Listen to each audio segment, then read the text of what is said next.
promoting dialogue. It's May Day in Dakar, 1 p.m. in Abuja. Good afternoon and many thanks for staying tuned to West Africa Democracy Radio, broadcasting on 94.9 FM and around the world on wadr.org. Welcome to Newslink. Here are the top stories. Reaction trails Senegalese President Diomaye Faye's accusation against his predecessor Macky Sall leaving an empty cover. Toujours le nouveau essaie de mettre en mal son prédécesseur avec l'opinion. This has been a common trend since the leadership changes in 2012, and now in 2024 it seems to be repeating. However, I believe there is some truth to it. Supporters of the Senanji for Action in Mali demand the release of Yusuf Daba Jawara as he appears in court today. Health authorities in Ghana issue an alert over the detection of dengue fever in the eastern region. And Burkina Faso Specialized Judicial Unit convicts 18 people for acts of terrorism. Please stay tuned for details of these stories and more. Here is Augustine Coley with Newslink. Many thanks for joining our broadcast and a warm welcome to our listeners in the Gambia, Ghana, Liberia, and Sierra Leone. This edition begins here in Senegal, where President Bassirou Diomaye Faye addressed the press during the weekend after his first 100 days in office. During the nearly 2-hour session, the president discussed various topics, including politics, economics, diplomacy, and good governance. The Senegalese head of state accused his predecessor Macky Sall's administration of emptying the country's covers before leaving office. However, some political analysts say the president's assertions are reminiscent of the past, as Macky Sall had accused his predecessor Abdoulaye Wade of similar behavior in 2012. Mamadou Abbott is one of the Senegalese political analysts who shares his thoughts on this matter. Disons qu'il y a peut-être deux aspects. Le premier aspect, c'est que toujours... There are perhaps two aspects. The first is that new leaders often try to portray their predecessors negatively to justify the previous administration's poor management.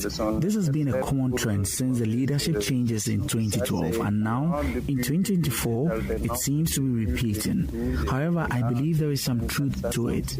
President Diomaye Faye's administration genuinely lacks resources, as evidenced by the situation less than 3 months after he took office. Pas réellement des ressources. Quand ils vont faire des emprunts moins de 3 mois après leur arrivée, ça veut dire qu'il y a un problème de financement des urgences, par exemple. Il y a un problème également par rapport aux engagements. This suggests issues with funding urgent needs. For example, there was also a problem with the commitments made by President Macky Sall in his final days, such as salary increases and public sector recruitment, knowing he was about to leave office. The mismanagement is evident. Now, whether the state coffers are truly empty or not, I think political maneuvering is primarily at play here. C'est plutôt la politique politicienne qui domine quand même par rapport à ce regard.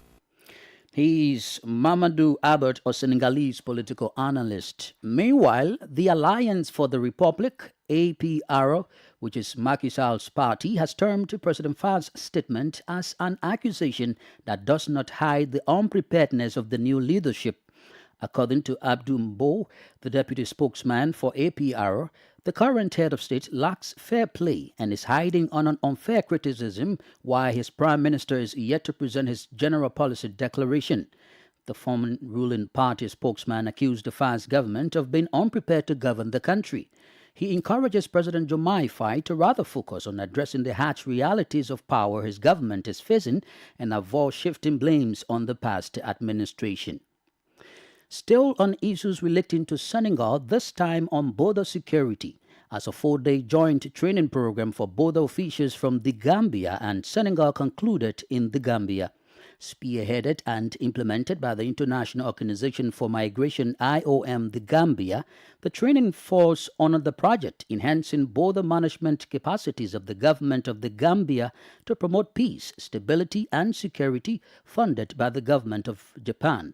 Sankule Janko has more in this report. The project aims to support the government of the Gambia in strengthening its operational capabilities and enhancing cooperation for more effective border management. This initiative is designed to contribute to better border governance, peace and stability in the key border areas of the Gambia. The joint training session brought together border officials from the Gambia and Senegal. During the session, participants were trained on ECOWAS protocols, document examination, fraud detection, intelligence gathering, risk analysis, conflict resolution, and the protection of migrants in vulnerable situations. Usman George Baji spoke on behalf of IOM Gambia, the implementing organization. The training will enhance the border officials in order for them to communicate effectively and efficiently among the border authorities and also with the border communities. So we believe that once officers can communicate effectively, then that's also going to reduce the tension that may exist between them. Babukar Jani, the Commissioner of West Coast Region, represented the Director General of the Gambia Immigration Department during the training. So this is an important thing. It is important that they have communicated and they have this joint training, and then it helped them to at least coordinate within themselves at the border. Head of Security at the Senegal-Gambia Border of Karam Post, Commander Ibrahim Fai, highlighted the significance of the training. They've taught us communication, and I believe that once we return, that communication will enhance and help us to smoothen the relations between Gambia and Senegal. But it will also enable us to attend to migrants and help them with their needs. The Gambia-Senegal borders are vital for the ECOWAS protocol on the free movement of people and goods, as thousands of West Africans regularly cross these areas. The training aims to enhance the capacities of border authorities on various critical subjects and is expected to foster improved cooperation and engagement between both governments, ultimately leading to better border governance, peace and stability in the key border areas. For Newslink on West Africa Democracy Radio, I am Sankule Janku reporting from Banjul. Let's cross over now in the Sahel, particularly in Mali, where supporters of the Synergy for Action, an opposition coalition to the transitional government, has termed as a violation of human rights and freedom of expression the arrest of former coordinator of Imam Mamun Diko's Yusuf Daba Jarawa. He was arrested last Friday by armed forces upon returning from a ceremony honoring victims of protests that led to the ousting of former President Ibrahim Boubacar Keïta. The supporters of the Synergy for Action in Mali are demanding his immediate release ahead of his scheduled court appearance today, Monday. Oge Oberika has the details. The arrest occurred late Friday as Jawara returned from a ceremony commemorating victims of the protest against Ibrahim Boubacar Keïta. Armed individuals claiming to be gendarmes in a 4x4 vehicle apprehended him. Jawara, who was the coordinator of Imam Mahmoud Diko's CMAS, an organization dissolved by authorities last March, spent the weekend in police custody at the Judicial Investigation Brigade. In a statement on Saturday, the Synergy for Action in Mali, an opposition coalition where Jawara is a founding member, condemned what they called an arbitrary arrest. They described the actions as a clear violation of human rights and freedom of expression. His supporters are calling for his release. As a vocal critic of the transitional government, Yusuf Daba Jawara has faced scrutiny from the military for his outspoken criticisms of national governance. Last month, he was barred from organizing a protest in the capital against power cuts and the restoration of constitutional order. He is expected to face legal proceedings this Monday. WADR's Bamako correspondent Aliu Cham's report, voiced by Oge Oberika. More stories coming up on West Africa Democracy Radio. Newslink continues. Now in Burkina Faso, the Specialized Judicial Unit for Terrorism Cases recently held its inaugural section. A total of 18 individuals were convicted for acts of terrorism, while 12 were acquitted due to insufficient evidence. In a statement dated July 10, the prosecutor of Burkina Faso at the Tribunal de Grande Instance Ouagadougou announced the verdicts. Of the 18 individuals convicted, 2 received life imprisonment and 16 were sentenced to 21 years in prison. The convicts must also pay fines ranging from 1 to 2 million CFA francs. In total, 20 cases involving around 30 individuals were examined during the first section of the Specialized Judicial Unit, which took place between May to June and early July. This is the first verdict delivered by the unit in 2024. The court aims to promptly address cases involving individuals prosecuted for acts of terrorism or financing terrorism. A case involving 4 individuals was postponed due to the unavailability of an interpreter, and that's according to the prosecutor. Let's turn our attention to health matters now, as 9 dengue fever cases have been detected in the eastern region of Ghana. This alert was issued by the Ghanaian Health Services during the weekend. According to the GHS, the outbreak was triggered by the National Surveillance System, which identified unusual clinical malaria cases in several districts that did not respond to standard anti-malaria treatments. WADR's Nadia Tete reports. According to a statement issued by the Ghana Health Service, the cases were initially treated as acute febrile illnesses but were later confirmed as dengue fever by the Noguchi Memorial Institute for Medical Research. As of Sunday, July 14, 9 cases have been confirmed. In response to the outbreak, a team of national-level entomologists and epidemiologists has joined the regional team to conduct a detailed investigation. This collaborative effort aims to thoroughly understand the outbreak and implement effective control measures. The Ghana Health Service has also directed all regional directors of health service and chief executives of teaching hospitals to alert all health workers in their areas, including those in mission and private facilities, about the outbreak. This directive aims to improve dengue fever surveillance and ensure that all suspected malaria cases are confirmed through laboratory tests to distinguish them from dengue fever. Health authorities are advising the public to stay informed and follow preventive measures to reduce the risk of dengue fever transmission. Dengue fever is an illness spread by the bite of mosquitoes infected by one of the dengue viruses. Symptoms are usually flu-like, but can worsen to severe dengue hemorrhagic fever, a life-threatening condition. For WADR, Nadia Tete, Accra. From Ghana to Cote d'Ivoire, where the government, through its Ministry of Environment, has officially launched the Low Carbon Facility, a tool designed to reduce greenhouse gas emissions and help the country adapt to climate change. In partnership with the European Union, this initiative aims to support various climate projects with a budget of 655 million CFA francs. Details with H.A. Atisu. The launch of the Low Carbon Facility is part of the Low Carbon Transition Project, which aims to reduce greenhouse gas emissions in Cote d'Ivoire. An amount of 655 million CFA francs has been allocated for this purpose over 3 years. Chief of Staff at the Ivorian Ministry of Environment, Parfait Kwadio, sheds more light on the project. Under this Low Carbon Transition Project, a total of 6 ministries have presented 22 projects that will be financed. It is through collective effort that we can successfully reduce our greenhouse gas emissions, focusing on waste management, agriculture, forestry, and land use. Cote d'Ivoire aims to reduce its greenhouse gas emissions by 30.41%, restore 20% of its forest cover, and increase the share of renewable energy to 45%. The European Union, co-financing the project, commended the Ivorian government's efforts. Here is EU Ambassador to Cote d'Ivoire, Francesca Di Mario. The aim of this project is to assist ministries in drafting laws and regulations to ensure that Cote d'Ivoire aligns with its nationally determined contributions and commitments. For example, the Ministry of Transport has proposed expanding the fleet of electric vehicles for public transportation, aiming to decarbonize this sector. The Carbon Facility project includes 2 main components: financing public policy needs and preparing concrete green projects. WADR's Ivorian correspondent Albin Aded's report, presented by H.A. Atisu. Breaking news: the Gambia's National Assembly has rejected a bill that seeks to repeal a ban on female genital mutilation.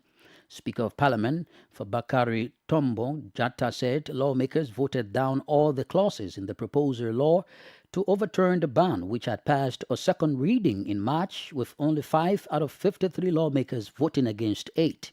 In a surprising turn of events, lawmakers on Monday voted again on each of the bill's clauses ahead of a third and final reading scheduled for July 24, with a majority voting against each clause. The Speaker was thus prompted to stop the bill moving forward to the final reading. Until now, concerns were raised among rights groups that the Gambia will become the first country to revert or ban on FGM.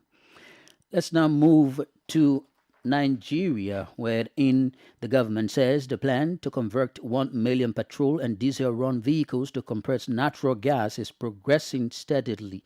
The Presidential Compressed Natural Gas Initiative has been tasked to see to the conversion in the aftermath of the decision by President Bola Ahmed Tinubu. Let's get the details with Usma Umrah. The initiative, launched since January this year, is part of initiatives by the government to reduce hardship on Nigerians occasioned by government's removal of subsidy on fuel. PCNI's Commercial Operations Manager, Omo Imukhaide, disclosed that the project also aims to reduce transportation costs and promote the resort to cleaner energy to protect the environment. For the commercial operators, we are subsidizing the kits of that 50%. And conversion and installation is free, for commercial operators. Now, we see that as a very strategic point in ensuring that the challenges that are being faced currently in our nation is reduced significantly, especially in the transport system. The conversion process takes around 5 hours and costs 4,000 naira, approximately $10, to fill the cylinder, which can cover over 150 kilometers. Some residents of Abuja who have converted their vehicles spoke to newsmen about their experiences so far. Quite okay, it's very, very economical. If I buy for 3,000 naira, I can drive it for 2 days, just from my house to my office, then back to the house. So it has been quite helpful. The only challenge I have there is the cost of the installation. I believe that cost will chase a lot of people away, because considering the economic situation of this country, for you to remove 750,000 naira from your bank account, it's not easy. Officials assure motorists of the safety of CNG cylinders, citing their ability to withstand impact and temperature. The government plans to open more conversion centers across the country in the coming days. For Newslink on West Africa Democracy Radio, Usman Umar reporting from Abuja.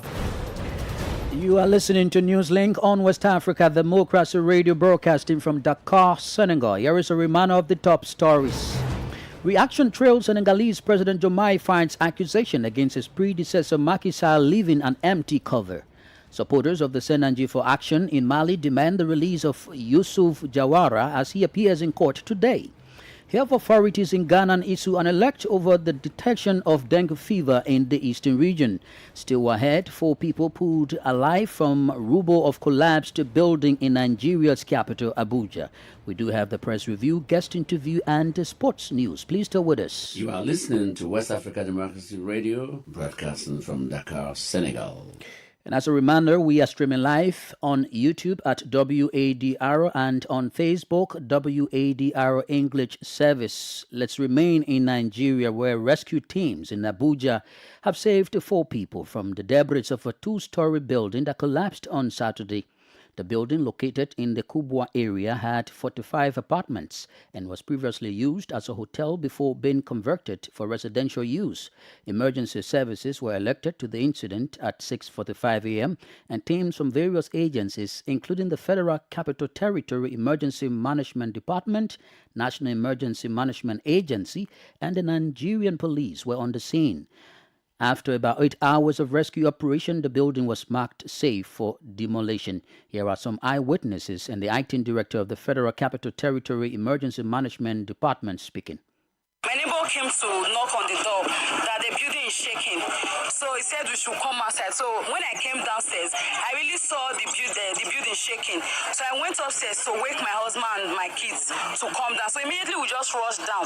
The building collapsed. I feel so bad because my friend just paid this place about 2 months ago, 450,000.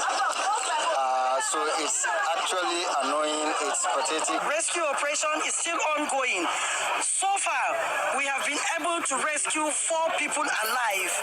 2 people are in the hospital, others we are on hot. Those were some eyewitnesses and the acting director of the Federal Capital Territory Emergency Management Department, Florence Renenjim, as well as the Commissioner of Police, FCT Police Command, Bennett Igwe. This is the newspaper review. Stay abreast and find out what the top stories are in your country. This is the newspaper review. The newspaper review. And we remain in Nigeria's capital, Abuja, for the press review with Usman Umar. Hello and welcome to the press review segment. We begin with the Vanguard newspaper, leading with this story. Consumer spending down as Nigerians remain gloomy on economy. With writers, weak spending triggers decline in e-payment transactions, and then value of e-payment falls 5.7% to 92.8 trillion naira. Samoa agreement. Ombudsman begins probe of federal government complaint against Daily Trust. UK court dismisses P&ID appeal, upholds £43 million award in favour of Nigeria. Then quickly, we take a look at our next paper for today. That is Daily Independent. Harsh environment slows telcos investment, that is telecommunications investment, impacts service quality. And then there's another one. Court orders ministry to disclose details of pact between federal government of Nigeria and X, formerly known as Twitter. Above the masthead of the Daily Independent, you have Dangote Refinery, Dangote Fertilizer to list on stock market next year. And we quickly move over to the Leadership newspaper. And the Leadership today is leading with the story. Stakeholders prefer stiffer penalties for drug abuse and trafficking. With riders, 14.3 million Nigerians abuse drugs, 10.6 million hooked on cannabis. Nigeria must wage a decisive war against drug abuse. This is coming from the United Nations. Nigeria Drug Law Enforcement Agency seizes 7.6 million kilograms of illicit substances. Federal government promotes 32,000 paramilitary personnel in 1 year. This is according to a report. And above the masthead of Leadership, editors, media executives hold colloquium for Olatunji Dare at 80. Biden orders independent review of Trump shooting. That's all above the masthead of the Leadership newspaper. And our last paper for today, Nigerian Tribune, financial autonomy. Panic in states as 437 local governments risk zero allocation this month. Fate of caretaker committees, local development areas hangs in balance as nation awaits fighting back by governors. Question marks over federalism, restructuring. And this is where we'll draw the curtains on today's edition of Press Review segment with me, Usman Umar, from Nigeria's capital, Abuja. And it's back to you in the studios. Thank you, Usman, for the press review. Politics, analyses on major news, social matters, and all. This is A Guest. Well, this segment of Newslink takes us back to the story about Senegalese President Diomaye Faye's address to the press during the weekend. After his first 100 days in office, during the nearly 2-hour section, the president discussed various topics, including politics, economics, diplomacy, and good governance. However, the Senegalese head of state accused his predecessor Macky Sall's administration of emptying the country's coffers before leaving office. Some political analysts say the president's assertions are reminiscent of the past, as Macky Sall had accused his predecessor Abdoulaye Wade of similar behavior in 2012.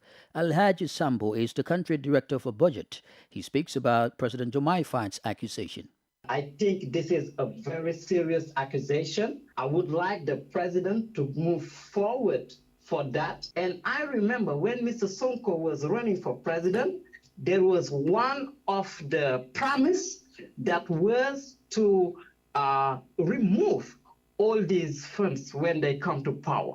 Now the accusation saying that there is no money on the books, so this is very serious. And this is raising two questions in my mind. The first one is, those funds are in the national budget, and there is a way of giving those funds. I mean, in Senegal, the budget is given quarterly, and this is quarterly that we do the assessment. So Macky Sall was in the power in the first quarter. So maybe at the first quarter, there was a dedicated money that Macky Sall has to manage. Did he use all the fund, or did he decide to take all this fund by going? But no matter what happened, this is very serious. Upon assuming power, the government of President Diomaye Faye promised to audit the immediate past administration of Macky Sall. How do you reconcile the president's accusation when audit processes are yet to be completed and report delivered to the Senegalese people? Audit is something normal. There are the audit that is done by IGE, the routine audit by the Cour des Comptes, and this is very sad that the Senegalese people cannot exploit those documents. You remember, the Cour of Account has released 45 reports, and those reports are very difficult to use by the people. And those audits are in progress. We understand that Senegalese interests on maybe some sensitive points. So what I hear from your question is that for the time being, it is a time for audit. They are only here for 3 months. And all the audit that they are doing, we want them to move forward, because after audit, we have reconciliation, we have justice, and now we are talking about a new system of justice. Those people that are taking the public money have to be taken accountable, either you be a president or a minister or not. So let's maybe remember that a former president, you cannot follow him for anything except for what we call high betrayal. I think if Macky Sall has decided to take the money that was dedicated for Diomaye, it is really a high betrayal, and we have to take him accountable for this action. Alhaji Sambo is the country director for budget. Now here is Sankule Janko with sports.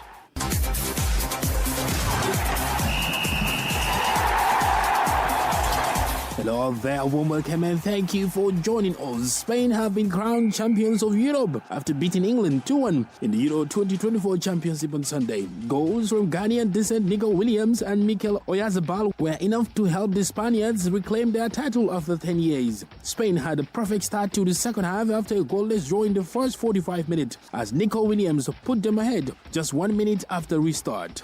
Substitute Cole Palmer equalized for England, but super substitute Oyarzabal scored the winner in the 86th minute to help Spain win the ultimate prize. Meanwhile, Barcelona sensation who lit up the tournament, Lamine Yamal, won the Young Player of the Year, while Rodri won Player of the Tournament. It's been a perfect day, hasn't it, for Spain, as earlier on Sunday in tennis, Spanish sensation Carlos Alcaraz also was crowned the champion of Wimbledon men's final after defeating Serbian Novak Djokovic. The Spaniard won the championship for the second consecutive time on Sunday after beating Djokovic 6-2, 6-4, 7-6 in front of a jam-packed centre court in London.